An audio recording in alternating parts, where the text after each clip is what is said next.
अस्सलाम वालेकुम जी। Food secrets में सलाम और खुशामदीद। कैसे हैं जी आप सब लोग? उम्मीद है अल्लाह की फज़ल से ठीक होंगे, खुशहाल होंगे, मज़े में होंगे जी। तो आज हमने एक ना बहुत सासी किस्म का एक पास्ता रेडी करने लगे हैं, बहुत ही कमाल किस्म का। और ये कि इसमें जो है ना, जिसको सॉसी पास्ता पसंद है, जिसको चीज़ी पास्ता पसंद है, वो ये रेसिपी लाजमी देखे और इसको ट्राई जो है ना वो लाजमी करे।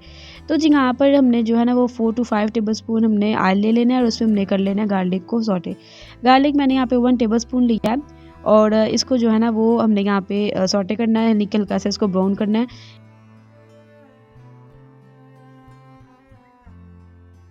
तो जी यहाँ पर ये जो है ना ये सौटे हो चुका है, गार्लिक और इसकी खुशबू भी बड़ी शानदार किस्म की आ रही है। तो इस पॉइंट पे हमने इसमें ग्रीन ऑनियन ऐड कर देना है। वैसे अगर आपके पास सिंपल ऑनियन भी है तो आप वो ऐड कर दें, लेकिन इसकी जो खुशबू और इसका जो टेस्ट है ना वो ज़रा मतलब कि मुनफरिद आता है, तो फिर मैं इस वजह से इसको जो है ना वो ऐड करती हूँ।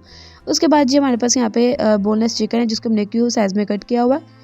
छोटे-छोटे इसके जो है ना वो पीसेस किए हुए हैं, ये ऐड करके हमने इसको भी थोड़ी देर तकरीबन 2 to 3 मिनट्स के लिए सौटे करना है, यानी कि इसका कलर जो है ना वो चेंज हो जाए, हल्का-हल्का सा ये जो है ना ये कुक भी हो जाए।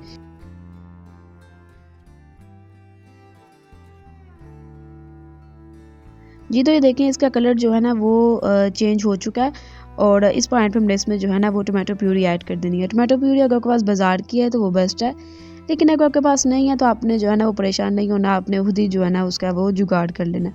तो आपने जी 2 बड़े साइज़ के टमाटर मैंने यहाँ पे लिए और उसको मैंने जो है ना वो ग्राइंडर में डाल के उसको चॉप कर लिया, यानी कि उसकी पेस्ट बना ली और फिर जी उसको इस तरीके से हमने जो है ना वो इसमें ऐड कर दिया।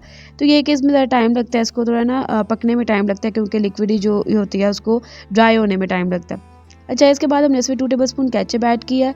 2 टेबलस्पून के करीब ही मेरे पास यहाँ पे सोया सॉस है, वो ऐड किया है और उसके बाद फिर इतनी ही क्वांटिटी में हमने यहाँ पे चिली सॉस ऐड किया। उसके बाद यहाँ पे 1 एंड हाफ टेबलस्पून के करीब मेरे पास बारबेक्यू सॉस है, वो ऐड किया। अगर आपके पास अवेलेबल नहीं है तो आप पिज़्ज़ा सॉस ऐड कर सकते हैं, उसका भी अच्छा टेस्ट आता है।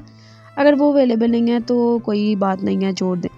उसके बाद जो 1 टीस्पून पेपरिका पाउडर ऐड किया, हाफ़ टी स्पून मैंने इसमें जो है ना वो रेड चिली पाउडर ऐड किया, हाफ़ टी स्पून मैंने इसमें जो है ना वो सॉल्ट ऐड किया, हाफ़ टी स्पून मैंने इसमें जो है वो वाइट पेपर ऐड की और जी ये जो है ना ये है चिकन पाउडर, तो ये मैंने 1 टीस्पून ऐड किया।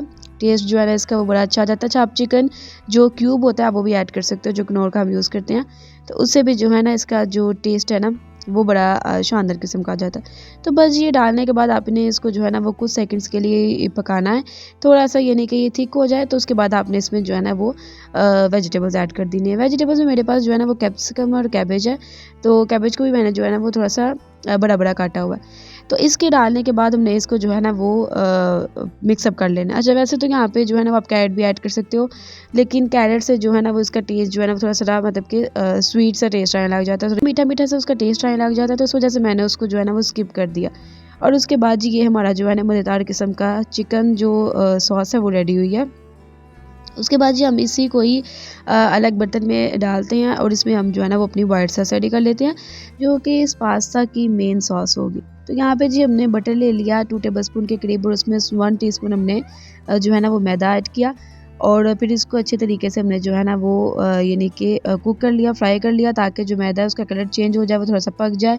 थोड़ा-सा आपको लगे कि ये हल्का-सा ब्राउन हो रहा है तो आपने उसमें जो है ना वो मिल्क ऐड कर देना है और मिल्क आपने ये कि हल्का-हल्का करके ऐड करना है। फिर ये होता है कि उसकी गुठलियाँ सी बन जाती हैं और फिर अच्छा टेक्सचर नहीं आता। आपने इसको जो है ना वो हल्का-सा मिल्क ऐड करके फिर आपने इसको जो है ना वो मिक्स अप करना है, थोड़ा-सा इसको पकाना है, उसके बाद बाकी का मिल्क ऐड करना है। तो टोटल मेरा इसमें जो है ना वो 1 एंड हाफ कप जो है ना वो मिल्क मैंने इसमें टोटल ऐड किया था। तो आपने अगर क्वांटिटी आप देख लें, जितनी आपके पास क्वांटिटी आप उसके हिसाब से इसमें जो है ना वो ऐड कर सकते हैं और फ्लेम आपने जो है ना वो एकदम लो रखनी है।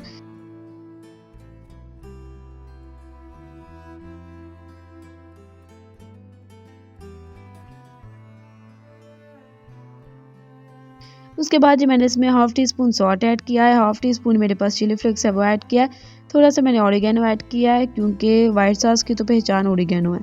और उसके बाद जिसको मिक्सअप कर लिया। जो मेन इसमें चीज़ है वो ये है कि मैं इसमें जो है ना वो चीज़ ऐड करने वाली हूँ। तो चीज़ जो है ना आपने भर-भर के ऐड कर देनी है इसमें। मैं मोज़रेला चीज़ ऐड कर रही हूँ, ये ऐड करनी है और उसके बाद इसको तब तक कुक करना है जब तक ये चीज़ जो है ना ये अच्छे से मेल्ट नहीं हो जाती। तो फ्लेम आपने नीचे जो है ना वो लो ही रखना है। हाई फ्लेम पे पकाया हुआ पास्ता ये होता है कि वो जल्दी से थिक हो जाता है, चीज़ आपकी प्रॉपर तरीके से मेल्ट नहीं हुई होती है, तो वो फिर सॉस जो है ना वो अच्छे तरीके से बनती नहीं है। तो आपने ना इसको लो फ्लेम पे जो है ना वो पकाना है। इसके यहाँ पे तकरीबन मैंने 3 to 4 मिनट्स के लिए जो है ना वो मैंने पकाया था।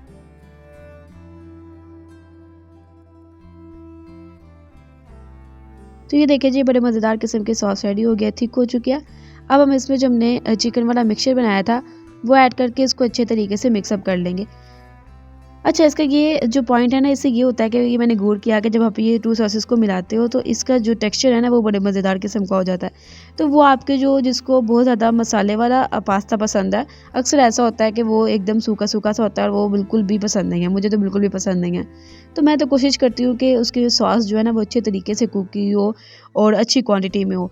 तो यहाँ पे जी हमने क्या करना है कि पास्ता बॉयल किया हुआ है, उसके ऊपर हमने जो है ना ये सॉस ऐड करनी है, मिक्सअप करना है और दम पे लगा दें तकरीबन 7 टू 8 मिनट्स के लिए, ठीक है, ताकि अच्छे तरीके से जो हमारा सॉस है वो जो है ना जस्ट हो जाए हमारे पास्ता में। तो ये देखिए जी ये परफेक्ट किस्म का हमारा जो पास्ता है ना ये बन के रेडी हो चुका है।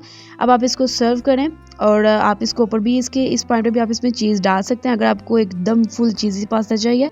तो ये जी हमारा एकदम चीज़ी और एकदम सॉसी पास्ता बन के रेडी हो चुका है। अच्छा, इसकी जो पास्ता बॉयल करने की टाइमिंग है वो हर पैक के पीछे जो है ना मेंशन होती है।